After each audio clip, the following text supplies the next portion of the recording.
Hello बच्चों, चलिए इस क्वेश्चन को सॉल्व करते हैं। क्वेश्चन बोल रहा है for the given logic gate circuit which of the following is the correct truth table. कौन सी करेक्ट ट्रूथ टेबल है, इसके बारे में हमें देखना है। देखिए यहाँ पर हमें दो गेट्स का कॉम्बिनेशन दिया हुआ है और जो इनपुट्स हैं that are N and M, और एन और एम की 0 1 0 1 का कॉम्बिनेशन दिया हुआ है और जेड जो है वो आउटपुट है इस कंप्लीट सर्किट का। तो कौन कौन से गेट्स लगे हैं, लॉजिक गेट्स। ये वाला जो लॉजिक गेट है that is known as OR gate, और ये वाला जो गेट है that is a NAND gate. तो ये दो गेटों का कॉम्बिनेशन है। अच्छा, नैंड गेट जिससे हमारा आउटपुट निकल रहा है उससे हमारे दो इनपुट आ रहे हैं, एक तो एन आ रहा है यहाँ पर, ठीक है, तो ये एन आ जाएगा।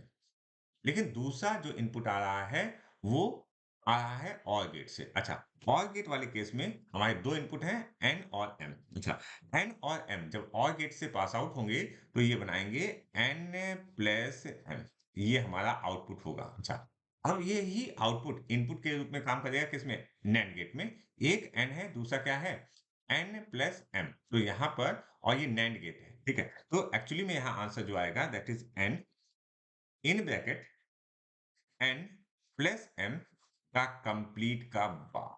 ओके। अच्छा, अब आपको एक थ्योरम पता होनी चाहिए that is known as a absorptions law. क्या होता है एब्जॉर्प्शंस लॉ?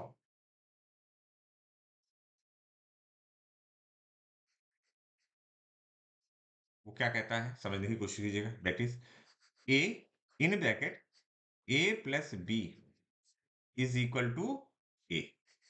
एब्जॉर्प्शन लॉ कहता है A in bracket A plus B is equal to A. According to the this law, यहां पर जो वैल्यू आएगी that value is equal to N बार।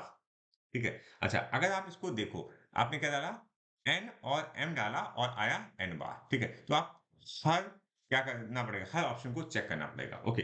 और अगर आप ऑप्शन थर्ड को चेक करते हो, मैंने सब ऑप्शन चेक करके रखे, ठीक है, आप थर्ड, अगर आप और ऑप्शन चेक करोगे सब गलत आएंगे। ठीक है, अगर आप थर्ड ऑप्शन को चेक करते हो, देखो अब एम का कोई रोल ही नहीं रह गया किसी में भी। ठीक है, मतलब आपने अगर 1 दिया है तो यहाँ पर क्या आना चाहिए, 0 आना चाहिए। ठीक है, एम का कोई मतलब ही नहीं रह गया इस पर्टिकुलर सर्किट के लिए, आपको रिजल्ट चेक करने के लिए। ठीक है, तो यहाँ पर देखो पहले को चेक कर लेते हैं। चलिए, 0 0 नहीं, ये तो हो ही नहीं सकता। ठीक है, 0 देंगे तो 1 आना चाहिए। ठीक है, सेकंड वाले केस में 0 तो 1 आया। ठीक है, 0 से 0 नहीं, आ ही नहीं सकता।